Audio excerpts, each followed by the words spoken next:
Hi, this is Zeph from Top Line Automotive. We are working on a 2015 Kia Forte here, and we're doing exhaust. And we gotta disconnect the rear exhaust O2 sensor. There's gonna be a cover right here.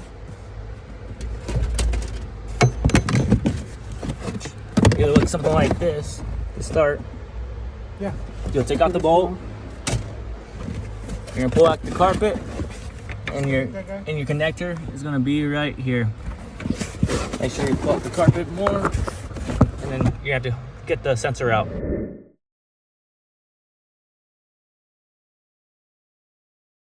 Here's your oxygen sensor right here, your downstream, and here's the hole in the wall.